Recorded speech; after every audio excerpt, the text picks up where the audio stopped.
ಜಮ್ಮು ಕಾಶ್ಮೀರದಲ್ಲಿ ಉಗ್ರರು ದಾಳಿಯನ್ನ ನಡೆಸಿದ್ದಾರೆ. ಪ್ರವಾಸಿಗರನ್ನ ಗುರಿಯಾಗಿಸಿಕೊಂಡು ದಾಳಿಯನ್ನ ನಡೆಸಿದ್ದಾರೆ. ಓರ್ವ ಸಾವನ್ನಪ್ಪಿದ್ರೆ ಐವರಿಗೆ ಗಂಭೀರ ಗಾಯಗಳಾಗಿದೆ. ಜಮ್ಮು ಕಾಶ್ಮೀರದಲ್ಲಿ ಭಯೋತ್ಪಾದಕರು ತಮ್ಮ ಅಟ್ಟಹಾಸವನ್ನ ಮೆರೆದಿದ್ದಾರೆ. ಪಹಲ್ಗಾಮ್ನಲ್ಲಿ ಭಯೋತ್ಪಾದಕರಿಂದ ದಾಳಿಯನ್ನ ನಡೆಸಲಾಗಿದೆ. ಪ್ರವಾಸಿಗರನ್ನ ಗುರಿಯಾಗಿಸಿ ಗುಂಡಿನ ದಾಳಿಯನ್ನ ನಡೆಸಲಾಗಿದೆ. ಜಮ್ಮು ಕಾಶ್ಮೀರದಲ್ಲಿ ಭಯೋತ್ಪಾದಕರು ದಾಳಿಯನ್ನ ನಡೆಸಿದ್ದಾರೆ.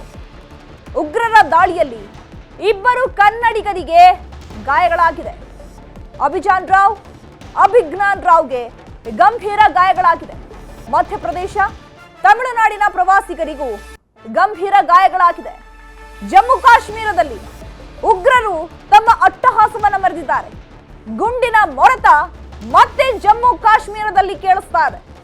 ಉಗ್ರರ ದಾಳಿಗೆ ಕನ್ನಡಿಗ ಬಲಿಯಾಗಿದ್ದಾನೆ. ಐವರಿಗೆ ಗಂಭೀರ ಗಾಯಗಳಾಗಿದೆ. ಆಸ್ಪತ್ರೆಗೆ ದಾಖಲು ಮಾಡಿ ಐವರಿಗೂ ಕೂಡ ಚಿಕಿತ್ಸೆಯನ್ನ ನೀಡಲಾಗ್ತಾ ಇದೆ. ಸಾವು ಬದುಕಿನ ಮಧ್ಯೆ ಹೋರಾಡ್ತಾ ಇದ್ದಾರೆ ಆ 5 ಜನ ಕನ್ನಡಿಗರು. ಉಗ್ರರ ದಾಳಿಗೆ ಈಗ ಏಕಾಏಕಿ ಕನ್ನಡಿಗ ಬಲಿಯಾಗಿದ್ದಾನೆ. ಐವರಿಗೆ ಗಂಭೀರ ಗಾಯಗಳಾಗಿದೆ. ಈ ಪಹಲ್ಗಾಮ್ ಅನ್ನುವಂತಹ ಸ್ಥಳ ಟೂರಿಸ್ಟ್ ಪ್ಲೇಸ್. ಈ ಸ್ಥಳವನ್ನೇ ಟಾರ್ಗೆಟ್ ಮಾಡಿದಂತಹ ಉಗ್ರರು ಗುಂಡಿನ ದಾಳಿಯನ್ನ ನಡೆಸಿದ್ದಾರೆ. ಅದರಲ್ಲೂ ಜಮ್ಮು ಕಾಶ್ಮೀರಕ್ಕೆ ಸಾಕಷ್ಟು ಸಂಖ್ಯೆಯಲ್ಲಿ, ಸಾವಿರಾರು ಸಂಖ್ಯೆಯಲ್ಲಿ, ಲಕ್ಷಾಂತರ ಸಂಖ್ಯೆಯಲ್ಲಿ ಪ್ರವಾಸಿಗರು ಆ ಪ್ರೇಕ್ಷಣೀಯ ಸ್ಥಳಗಳನ್ನ ನೋಡೋದಕ್ಕೆ ಹೋಗಿದ್ದಾರೆ. ಆ ಸಂದರ್ಭವನ್ನ ಎನ್ಕ್ಯಾಶ್ ಮಾಡಿಕೊಂಡಂತಹ ಉಗ್ರರು ಅಟ್ಟಹಾಸವನ್ನ ಮೆರೆದಿದ್ದಾರೆ. ಗುಂಡಿನ ದಾಳಿಯನ್ನು ನಡೆಸಿದ್ದಾರೆ. ಮಧ್ಯಪ್ರದೇಶ, ತಮಿಳುನಾಡಿನಿಂದಲೂ ಕೂಡ ಪ್ರವಾಸಿಗರು ಅಲ್ಲಿಗೆ ಹೋಗಿದ್ದಾರೆ.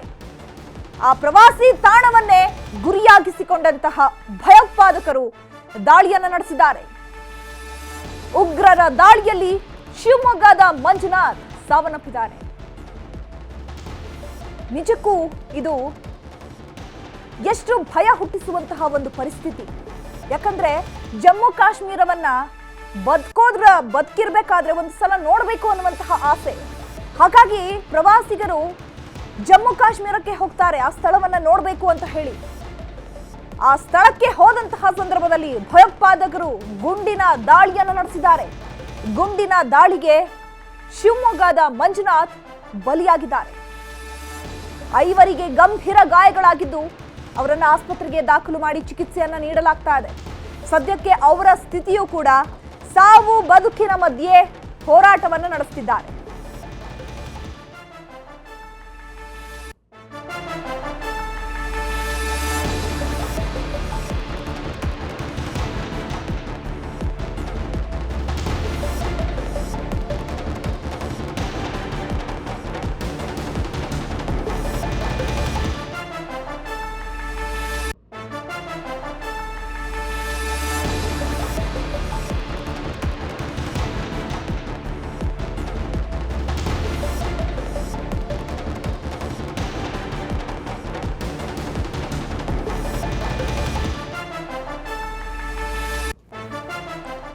ಜಮ್ಮು ಕಾಶ್ಮೀರದಲ್ಲಿ ಉಗ್ರರು ದಾಳಿಯನ್ನ ನಡೆಸಿದ್ದಾರೆ. ಪ್ರವಾಸಿಗರನ್ನ ಗುರಿಯಾಗಿಸಿಕೊಂಡು ದಾಳಿಯನ್ನ ನಡೆಸಿದ್ದಾರೆ. ಈ ದಾಳಿಯಲ್ಲಿ ಓರ್ವ ಸಾವನ್ನಪ್ಪಿದ್ರೆ ಐವರಿಗೆ ಗಂಭೀರ ಗಾಯಗಳಾಗಿದೆ. ಶಿವಮೊಗ್ಗದ ಮಂಜುನಾಥ್ ಸಾವನ್ನಪ್ಪಿದ್ದಾರೆ. ಪಹಲ್ಗಾಮ್ನಲ್ಲಿ ಭಯೋತ್ಪಾದಕರಿಂದ ದಾಳಿ ನಡೆಸಲಾಗಿದೆ. ಪ್ರವಾಸಿಗರನ್ನ ಗುರಿಯಾಗಿಸಿ ಗುಂಡಿನ ದಾಳಿಯನ್ನ ನಡೆಸಲಾಗಿದೆ. ಜಮ್ಮು ಕಾಶ್ಮೀರದಲ್ಲಿ ಭಯೋತ್ಪಾದಕರು ದಾಳಿಯನ್ನ ನಡೆಸಿ ಓರ್ವ ಕನ್ನಡಿಗನನ್ನ ಬಲಿ ಪಡೆದುಕೊಂಡಿದ್ದಾರೆ. ಇನ್ನು ಐವರು ಕೂಡ ಆಸ್ಪತ್ರೆಗೆ ದಾಖಲಾಗಿ ಚಿಕಿತ್ಸೆಯನ್ನು ಪಡೆದುಕೊಳ್ತಾ ಇದ್ದಾರೆ. ಸಾವು ಬದುಕಿನ ಮಧ್ಯೆ ಹೋರಾಡ್ತಾ ಇದ್ದಾರೆ. ಈ ಜಮ್ಮು ಕಾಶ್ಮೀರದಲ್ಲಿ ಪೊಲೀಸರು ಹದ್ದಿನ ಕಣ್ಣಿಟ್ಟಿರ್ತಾರೆ. ಕ್ಷಣ ಕ್ಷಣಕ್ಕೂ ಕೂಡ ಯಾರು ಕೂಡ ಕಣ್ ತಪ್ಪಿಸಿ ಏನೋ ಮಾಡಬಾರದು, ಆ ಒಂದು ನಿಟ್ಟಿನಲ್ಲಿ ಪೊಲೀಸರು ಹದ್ದಿನ ಕಣ್ಣಿಟ್ಟಿರ್ತಾರೆ. ಪೊಲೀಸ್ ಸಿಬ್ಬಂದಿಗಳು, ಸಿಆರ್ಪಿಎಫ್ ಸಿಬ್ಬಂದಿಗಳು ಎಲ್ಲರೂ ಕೂಡ ಆ ಜಮ್ಮು ಕಾಶ್ಮೀರದಲ್ಲಿ ಪ್ರತಿ ಗಲ್ಲಿಯಲ್ಲೂ, ಪ್ರತಿ ರೋಡ್ನಲ್ಲೂ ಕೂಡ ಗನ್ ಹಿಡಿದು 24 ಗಂಟೆಗಳು ಕೂಡ ಅಲ್ಲಿ ಹದ್ದಿನ ಕಣ್ಣಿಟ್ಟಿರ್ತಾರೆ. ಆ ಹದ್ದಿನ ಕಣ್ಣನ್ನು ಕೂಡ ತಪ್ಪಿಸಿ ಈ ದಾಳಿಯನ್ನ ನಡೆಸಲಾಗಿದೆ. ಉಗ್ರರು ಇಲ್ಲಿ ಪ್ರೀ ಪ್ಲಾನ್ಡ್, ಎಲ್ಲವೂ ಕೂಡ ಪ್ಲಾನ್ ಮಾಡಿಕೊಂಡು ಆ ಪ್ಲಾನಿನ ಪ್ರಕಾರವೇ ಇಲ್ಲಿ ದಾಳಿಯನ್ನು ನಡೆಸಿದ್ದಾರೆ. ಉಗ್ರರ ದಾಳಿಗೆ ಕನ್ನಡಿಗ ಬಲಿಯಾಗಿದ್ದಾನೆ. ಸಾಕಷ್ಟು ಸಾವಿರಾರು ಸಂಖ್ಯೆಯಲ್ಲಿ ಆ ಪಹಲ್ಗಾಮ್ ಸ್ಥಳಕ್ಕೆ ಪ್ರವಾಸಿಗರು ಹೋಗ್ತಾರೆ. ಬೇರೆ ಬೇರೆ ರಾಜ್ಯಗಳಿಂದ, ಬೇರೆ ಬೇರೆ ಊರುಗಳಿಂದ ಆ ಪ್ರವಾಸಿ ತಾಣಗಳಿಗೆ ಭೇಟಿ ಕೊಡ್ತಾರೆ. ಅದನ್ನ ನೋಡಿ ಖುಷಿ ಪಡ್ತಾರೆ. ಬಟ್ ಈ ಸಂದರ್ಭವನ್ನ ಎನ್ಕ್ಯಾಶ್ ಮಾಡಿಕೊಂಡಂತಹ ಉಗ್ರರು ದಾಳಿಯನ್ನು ನಡೆಸಿದ್ದಾರೆ.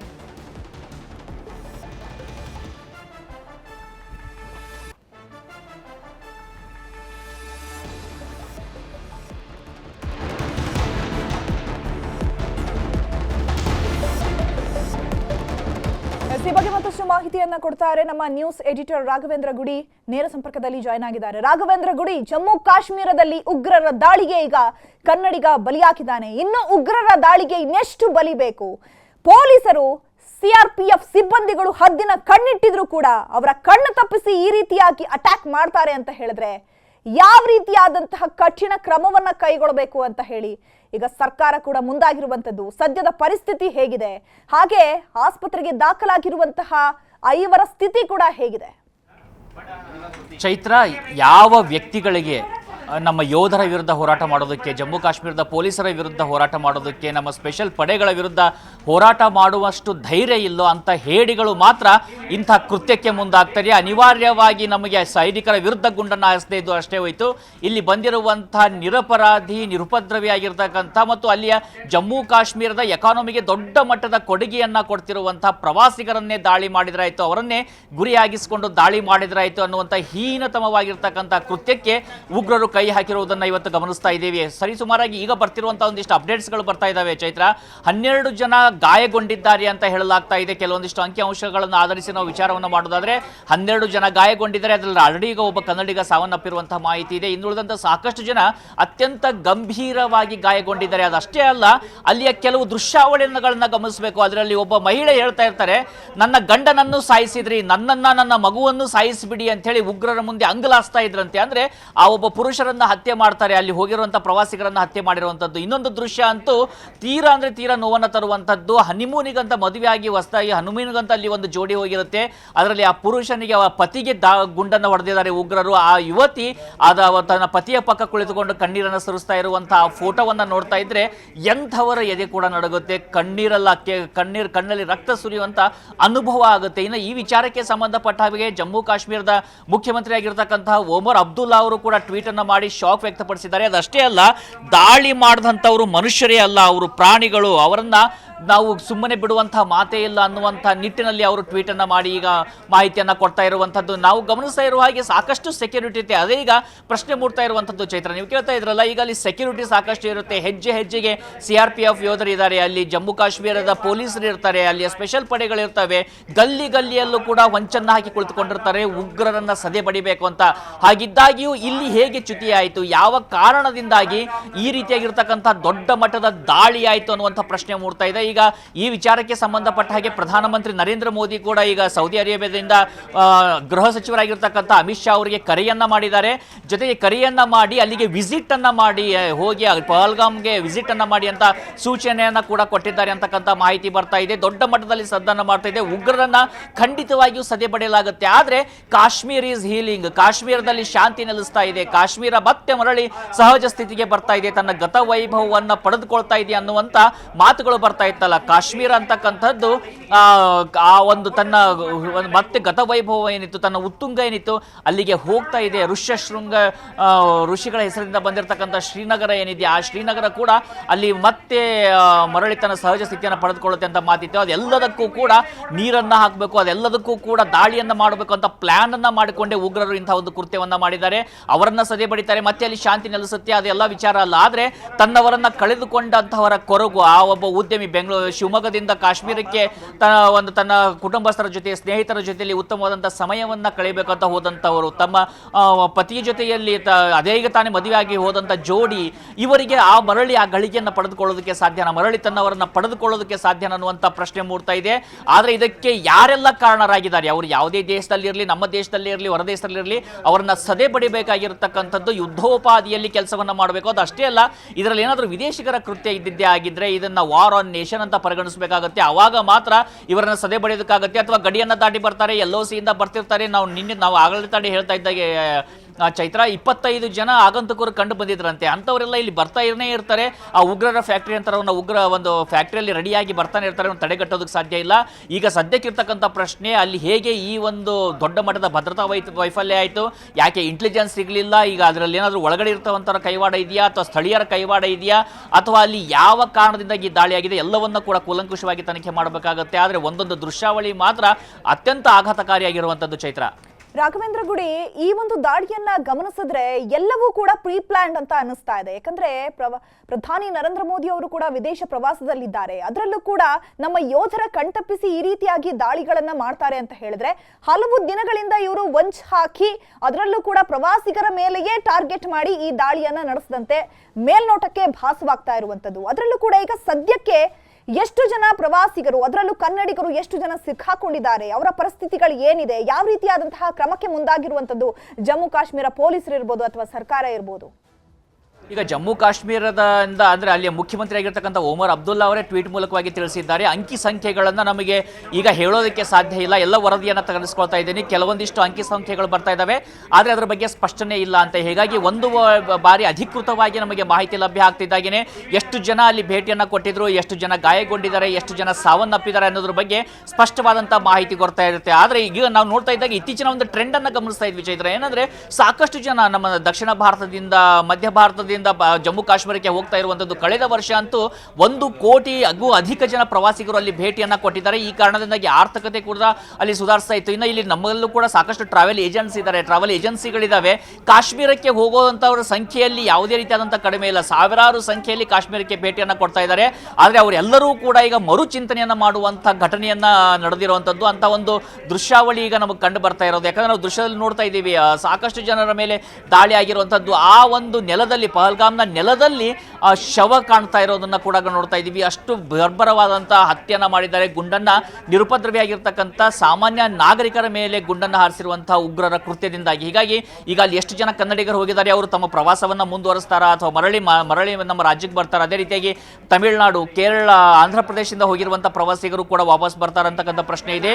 ಮತ್ತೆ ಮರಳಿ ಈ ಶಾಂತಿಯನ್ನು ಕಾಪಾಡೋದಕ್ಕೆ, ಮತ್ತೆ ಮರಳಿ ಕಾಶ್ಮೀರಿಗರು ಮತ್ತೆ ಇಡೀ ದೇಶದ ವಿಶ್ವಾಸವನ್ನು ಗಳಿಸೋದಕ್ಕೆ ಸಾಕಷ್ಟು ಸಮಯವನ್ನು ತೆಗೆದುಕೊಳ್ಳುತ್ತೆ ಚೈತ್ರ. ಇದು ಅಂದ್ರೆ ಈ ದಾಳಿಯ ಉದ್ದೇಶ ಏನು ಅಂತ ಹೇಳಿದ್ರೆ, ಜಮ್ಮು ಕಾಶ್ಮೀರ ಇನ್ನೇನು ಸಹಜ ಸ್ಥಿತಿಯತ್ತ ಮರಳುತ್ತಾ ಇದೆ, ಎಲ್ಲವೂ ಕೂಡ ಸರಿಯಾಗಿದೆ ಅನ್ನುವಂತಹ ನಿಟ್ಟಿನಲ್ಲಿ, ಆ ಶಾಂತಿಯನ್ನ ಕದಡಬೇಕು ಅನ್ನುವಂತಹ ನಿಟ್ಟಿನಲ್ಲಿ ಇದು ಎಚ್ಚರಿಕೆಯ ಸಂದೇಶನ ಹಾಗಿದ್ರೆ ಹೇಗೆ? ಎಕ್ಸಾಕ್ಟ್ಲಿ ಚೈತ್ರ, ಇದೇ ಕಾರಣದಿಂದಾಗಿ ಒಂದು ಅಲ್ಲಿಯ ಶಾಂತಿಯನ್ನು ಕದಡಬೇಕು, ಎರಡನೇದಾಗಿ ಸಹಜ ಸ್ಥಿತಿಗೆ ಏನು ಬರ್ತಾ ಇದೆ, ಇಡೀ ದೇಶದಲ್ಲಿ ಯಾವ ರೀತಿಯಾಗಿ ಅಲ್ಲೊಂದು ಪ್ರವಾಸಿಗರು ಹೋಗುವಂಥ ಅಟ್ರಾಕ್ಷನ್ ಆಗಿ ಬೆಳೀತಾ ಇದೆ, ಅದನ್ನು ತಡೆಗಟ್ಟಲೇಬೇಕು. ಜೊತೆಗೆ ಇದನ್ನು ಅಂತಾರಾಷ್ಟ್ರೀಕರಣಗೊಳಿಸುವಂಥದ್ದು. ಪಾಕಿಸ್ತಾನ ನೋಡ್ತಾ ಇದ್ವಿ, ನಮ್ಮ ಭಾರತ ಸ್ವತಂತ್ರ ಸಿಕ್ಕಾಗ 1947 ಮೊದಲ ಬಾರಿ ಯುದ್ಧವನ್ನು ಮಾಡುತ್ತೆ ಕಾಶ್ಮೀರಕ್ಕೋಸ್ಕರ. ಅದಾಗಲೇ ಇವತ್ತು ಏನು ಪಾಕ್ ಆಕ್ಯುಪೈಡ್ ಕಾಶ್ಮೀರ ಇದೆ ಅದನ್ನು ಪಡೆದುಕೊಳ್ಳುವಂಥದ್ದು. ಅದಾದ ಮೇಲೆ ಕೂಡ ನಿರಂತರವಾಗಿ ಈ ವಿಚಾರವನ್ನು ಅಂತಾರಾಷ್ಟ್ರೀಯ ಮಟ್ಟದಲ್ಲಿ ತೆಗೆದುಕೊಂಡು ಬರ್ತಾ ಇರುತ್ತೆ. ನಾವು ಬಾಲಾಕೋಟ್ ದಾಳಿ ಆದಾಗ ನೋಡ್ತಾ ಇದ್ವಿ, ಜೈಷ್ ಎ ಮೊಹಮ್ಮದ್ ರೀತಿಯಾಗಿರ್ತಕ್ಕಂಥ ಉಗ್ರ ಸಂಘಟನೆಗಳಿಗೆ ಅವರು ಟ್ರೈನಿಂಗ್ ಫೆಸಿಲಿಟಿಯನ್ನು ಕೊಡುವಂಥದ್ದು, LOC ಮೂಲಕ ನುಡಿಸುವಂಥದ್ದನ್ನು ಗಮನಿಸ್ತಾ ಇದ್ದೀವಿ. ಅವರು ಎಷ್ಟೇ ಪ್ರಯತ್ನವನ್ನ ಮಾಡಿದ್ರು ಕೂಡ ಕಾಶ್ಮೀರವನ್ನು ಕಿತ್ತುಕೊಳ್ಳೋದಕ್ಕೆ ಸಾಧ್ಯ ಆಗಿರಲಿಲ್ಲ. ಜೊತೆಗೆ ಕಾಶ್ಮೀರಿಗರ ವಿಶ್ವಾಸವನ್ನು ಗಳಿಸೋದಕ್ಕೆ ಕೂಡ ಪಾಕಿಸ್ತಾನಕ್ಕೆ ಸಾಧ್ಯವಾಗ್ತಿರಲಿಲ್ಲ. 1990 ನಾವು ನೋಡ್ತಾ ಇದ್ವಿ, ಕಾಶ್ಮೀರಿ ಪಂಡಿತರ ಹತ್ಯಾಕಾಂಡವೇ ನಡೆದು ಹೋಗುತ್ತೆ. ಆ ಸಂದರ್ಭದಲ್ಲೂ ಕೂಡ ಇನ್ನೇನು ಭಾರತ ಬಿಟ್ಟೇ ಹೋಯಿತು ಕಾಶ್ಮೀರ ಅನ್ನೋ ಸಂದರ್ಭದಲ್ಲಿ ಮತ್ತೆ ನಮ್ಮ ಯೋಧರು ಕಾಶ್ಮೀರವನ್ನ ಮರಳಿ ದೇಶದ ಪರ ಉಳಿಯುವಂತ ಮಾಡಿರ್ತಾರೆ. ಇವತ್ತು ಇಡೀ ಅಂತಾರಾಷ್ಟ್ರೀಯ ಮಟ್ಟದಲ್ಲಿ ಯಾವುದೇ ಮಾತುಕತೆ ಆಗಲಿ ಚೈತ್ರ, ನಾವೆಲ್ಲೇ ನೋಡಿದ್ರು ಕೂಡ ಕಾಶ್ಮೀರದ ಬಗ್ಗೆ ಚರ್ಚೆಯನ್ನ ಮಾಡ್ತಾ ಇಲ್ಲ. ಅದರಲ್ಲೂ ಭಾರತದ ಭಾಗ, ಇಂಟರ್ನಲ್ ಮ್ಯಾಟರ್ ಆಫ್ ಕಾಶ್ಮೀರ ಅಂತೇಳಿ ಇವತ್ತು ಅಂತಾರಾಷ್ಟ್ರೀಯ ವಲಯದಲ್ಲಿ ಮಾತುಗಳು ಕೇಳಿ ಬರ್ತಾ ಇದ್ದಾವೆ. ಅದೇ ಕಾರಣದಿಂದಾಗಿ ಪಾಕಿಸ್ತಾನದ ಪ್ರೇರಿತವಾಗಿರ್ತ ಉಗ್ರರೇನಿದ್ದಾರೆ, ಸ್ಥಳೀಯ ಉಗ್ರರೇನಿದ್ದಾರೆ, ಅವರಿಗೆ ಇದನ್ನ ತೆಗೆದುಕೊಳ್ಳೋದಕ್ಕೆ ಸಾಧ್ಯ ಆಗ್ತಾ ಇಲ್ಲ. ಇವತ್ತು ನೋಡಿ, ನರೇಂದ್ರ ಮೋದಿ ಅವರು ಸೌದಿ ಅರೇಬಿಯಾಕ್ಕೆ ಹೋಗಿದ್ದಾರೆ. ಸೌದಿ ಅರೇಬಿಯಾದಲ್ಲಿ ಭವ್ಯವಾಗಿರ್ತಕ್ಕಂಥ ಸ್ವಾಗತ ಸಿಗ್ತಾ ಇದೆ, ಅಲ್ಲಿ ಸಂಭ್ರಮದ ವಾತಾವರಣ ಇತ್ತು. ಆ ಸಂಭ್ರಮದ ವಾತಾವರಣ ಈಗ ಮುಂದುವರಿಯೋದಕ್ಕೆ ಸಾಧ್ಯ ಆಗುತ್ತೆ ಅಂತ ಒಂದು ದಾಳಿ ನಡೆದಿದೆ ಅಂತ ಬಂದಾಗ, ಇನ್ನ ಅಮೆರಿಕದ ಉಪಾಧ್ಯಕ್ಷರು ಭಾರತದಲ್ಲಿ ಇದ್ದಾರೆ, ಭಾರತದ ಪ್ರವಾಸದಲ್ಲಿ ಇದ್ದಾರೆ. ಅವ್ರ ಇಬ್ಬರು ಮಕ್ಕಳ ಜೊತೆಯಲ್ಲಿ ಬಂದಿರುವಂತದ್ದು ಅವರಿಗೆ ರಾಘವೇಂದ್ರ ಗುಡಿ. ಇನ್ನು ಶಿವಮೊಗ್ಗದ ಮಂಜುನಾಥ್ ಅವರು ಹತರಾಗಿದ್ದಾರಲ್ಲ, ಅವರ ಹೆಂಡತಿ ಪಲ್ಲವಿ ಅವರು ಫೋನ್ ಸಂಪರ್ಕಕ್ಕೆ ಸಿಕ್ಕಿದ್ದಾರೆ. ನಮಸ್ತೆ ಮೇಡಮ್. ಸರ್ ಮೇಡಮ್ ನಮಸ್ತೆ. ನಿಜಕ್ಕೂ ಏನ್ ಕೇಳಬೇಕು ಅಂತ ನನಗೆ ಗೊತ್ತಾಗ್ತಾ ಇಲ್ಲ. ಯಾವ ರೀತಿಯಾದಂತಹ ಪರಿಸ್ಥಿತಿ, ಹೇಗಾಯ್ತು, ಅಲ್ಲಿನ ಪರಿಸ್ಥಿತಿ ಹೇಗಿದೆ ಮೇಡಮ್ ಇವಾಗ? ನನಗೆ ಏನು ಅರ್ಥ ಆಗ್ತಿಲ್ಲ ಮೇಡಮ್, ಯಾಕಂದ್ರೆ ನನಗೆ ನನ್ನ ಗಂಡನ್ ಕಳ್ಕೊಂಡಿದ್ದೆ, ನನಗೆ ಅಳುನು ಬರ್ತಿಲ್ಲ, ನನಗೆ ನಿಜ ಏನು ನಂಗೆ ಗೊತ್ತಾಗ್ತಾ ಇದೆ. ಆಗ್ಲೇ ಸುಮಾರು ಜನ ಫೋನ್ ಬಂತು, ಅಂದ್ರೆ ಇದ್ರದ್ದೇನೆ ನ್ಯೂಸ್ ಇಂದಾನೆ. ಮೇಡಮ್ ನಿಮ್ಮ ಯಜಮಾನ್ರು ಯಾವಾಗ ಹೋಗಿದ್ರು, ಯಾರ ಜೊತೆ ಹೋಗಿದ್ರು? ನೀವು ನಾವು 3 ಜನ ಒಟ್ಟಿಗೆ ಹೋಗಿದ್ವಿ. ಹಾ. ಯಾವಾಗ ಹೋಗಿದ್ರಿ ಅಲ್ಲಿಗೆ? ಪಲ್ಲವಿ ಅವರೇ, ನನ್ನ ಧ್ವನಿ ಕೇಳಿಸ್ತಾ ಇದೆಯಾ ತಮ್ಗೆ? ನಾವು 19th ಹೋಗಿದ್ದು. ಓಕೆ. ಹಲೋ. ಅಲ್ಲ, ಅಲ್ಲಿ ಏನ್ ಆಯ್ತು ಅಂತ ಹೇಳ್ಬೋದಾ ನನಗೆ? ನೀವು ಯಾವ ಪ್ಲೇಸಲ್ಲಿ ಇದ್ರಿ, ಯಾವ ರೀತಿಯಾಗಿ ಅಲ್ಲಿ ಅಟ್ಯಾಕ್ ಆಯ್ತು? ನಾವು ಕಾಶ್ಮೀರ್ ಟ್ರಿಪ್ ಹೋಗಿದ್ದು 19th. ಇವತ್ತು ಪೆಹಲ್ಗಾಮ್ ಅಂತ ಅಲ್ಲಿ ಹೋದ್ವಿ. ಅಲ್ಲಿ ಕುದುರೆ ಇದರಲ್ಲಿ ಮೇಲ್ಗಡೆ ಹೋಗ್ಬೇಕು, ತುಂಬಾ ಸ್ಟೀಪ್ ಜಾಗ. ಅಲ್ಲಿ ಮಿನಿ ಸ್ವಿಟ್ಜರ್ಲೆಂಡ್ ಅಂತ ಒಂದ್ ಜಾಗ ಇದೆ. ಅಲ್ಲಿಗೆ ಹೋಗಿ ಕುದುರೆಯಿಂದ ಇಳಿದಿದ್ವಿ ಅಷ್ಟೇ. ಜಸ್ಟ್ ಒಂದ್ 5 minutes ಆಗಿತ್ತು. ಅಷ್ಟೊತ್ತಿಗೆ ಗುಂಡಿನ ತರ ಕೇಳಿಸ್ತಾ ಇತ್ತು. ಅಂದ್ರೆ ನೀವು ಆ ಪ್ಲೇಸ್ ನಲ್ಲಿ ಇದ್ರಿ, ಅದಾದ ಮೇಲೆ ಅಲ್ಲಿ ಗುಂಡಿನ ದಾಳಿಗಳು ಅಥವಾ ಆ ಗುಂಡಿನ ಶಬ್ದ ಕೇಳಿಸುವಂತದ್ದು ನಿಮ್ಗೆ ಕೇಳಿಸ್ತು? ಹೌದು. ಓಕೆ. ಅದಾದ್ಮೇಲೆ ಮಂಜುನಾಥ್ ಅವ್ರ ಮೇಲೆ ಯಾವ ರೀತಿ ಅಟ್ಯಾಕ್ ಆಯ್ತು? ನೀವು ಅವಾಗ ಜೊತೆಗೆ ಇದ್ರಿ ಅಲ್ವಾ? ಅವರನ್ನ ಸ್ವಲ್ಪ ಅದರಿಂದ ಬಿಡಿಸುವಂತದ್ದು ಅಥವಾ ಅವರನ್ನ ಸೇಫ್ ಮಾಡುವಂತದ್ದು ಆ ರೀತಿ ಏನಾದ್ರು ಮಾಡ್ಲಿಲ್ವಾ? ಇಲ್ಲ, ಅವ್ರದ್ದು ಡೈರೆಕ್ಟ್ ಶೂಟ್ ಮಾಡಿದ್ದಲ್ಲ. ಓಕೆ. ಹಾ. ಓಕೆ. ಇನ್ನು ಎಷ್ಟು ಜನ ಇದ್ರು ಮೇಡಮ್ ಅಲ್ಲಿ ನಿಮ್ಮ ಜೊತೆಗೆ, ನೀವು ಸೇರಿದಂತೆ ಒಂದೆಷ್ಟು ಜನ ಪ್ರವಾಸಿಗರಿದ್ರು ಆ ಸ್ಥಳದಲ್ಲಿ? ಅಲ್ಲೊಂದು 500 ಜನ ಅಂತೂ ಇದ್ವಿ ನಾವು. ಅದು ಇದು ಇವಾಗ ಟೂರಿಸ್ಟ್ ಪ್ಲೇಸ್ ಅದು, ಮತ್ತೆ ಇವಾಗ ಸೀಸನ್ ಅಲ್ಲಿ ಹೋಗಕ್ಕೆ ತುಂಬಾ ಜನ ಇದ್ರಲ್ಲಿ. ನನಗೆ ಗೊತ್ತಿರೋ ಪ್ರಕಾರ ಒಂದು 10-15 ಜನ ಅಂತೂ ಸತ್ತೋಗಿದ್ದಾರೆ, ಇನ್ಕ್ಲೂಡಿಂಗ್ ಮೈ ಹಸ್ಬೆಂಡ್.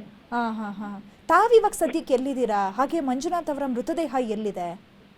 ಈಗ ಅಲ್ಲಿ ಅದೇನಂದ್ರೆ ಅಲ್ಲಿ ಹಂಗೆ ಬರಕ್ಕೂ ಅಲ್ಲಿ ನಮಗೆ ಕರ್ಕೊಂಡ್ ಬಂದ್ರು, ಅಲ್ಲಿ ಇರಂಗಿಲ್ಲ ಅಂತ ಹೇಳಿ.